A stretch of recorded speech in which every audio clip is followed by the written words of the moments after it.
c'est Mathieu. On est encore au Snack à Montréal. On va parler de canicross. On est avec deux experts de la clique de Cani Sportif. Qu'est-ce que c'est? Qu'est-ce que ça fait? C'est pour qui? Le canicross, en fait, c'est pour tout le monde, tous les chiens également. C'est un sport attelé, donc c'est un sport où on est attaché après son chien. Le chien a un harnais pour ne pas se blesser en courant. Nous, on a une ceinture qui est un peu comme une ceinture d'escalade qui nous tient à la taille. Et entre nous deux, il y a une longe élastique qui permet de ne pas avoir de secousses trop grandes pendant qu'on court. Ça se fait à la course, ça se fait en ski l'hiver, ça se fait en vélo, ça se fait en trottinette, ça se fait en raquette, à la marche. Il y a des gens qui le font simplement en marchant. Le chien est en avant, tire.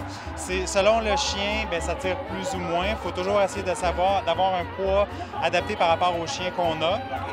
Par contre, Annie le fait avec Maya et ça va super bien. Les deux ont beaucoup de plaisir à le faire. Est-ce que l'équipement est différent entre un petit chien et un chien de grande race?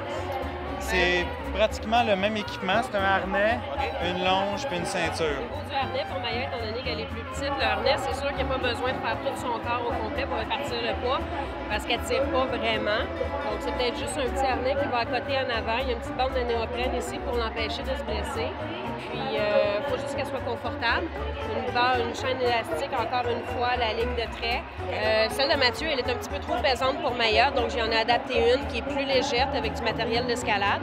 Puis, pour ce qui est de ma ceinture, étant donné que Maya ne tire pas, j'ai pas besoin d'avoir la grosse ceinture comme Maya, juste une petite bande comme ça, c'est suffisant. Parlez-nous des compétitions. Pour débutants, pour experts, y en a-tu au Québec? Il y a quelques compétitions. C'est un sport qui est naissant au Québec. C'est pas encore très connu. Il y a notre groupe qui est Rive-Sud, Montréal aussi un peu. Il y a des gens à Québec. Il y a des clubs qui s'organisent à Drummondville, dans la Naudière. Ça commence à se développer. Il y en a quelques-uns qui organisent des compétitions.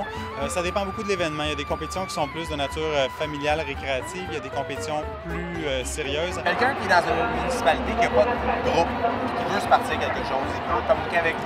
Ils peuvent communiquer avec nous. On va leur donner des conseils. Ça se fait un à un, ça se fait avec son chien tout seul. C'est sûr que c'est le fun aussi de le faire en meute, donc d'avoir un groupe. Les chiens, pour eux, c'est super agréable. Il y a un petit sens de compétitivité qui s'installe, puis ainsi de suite. C'est aussi une façon de sociabiliser davantage son chien avec d'autres chiens.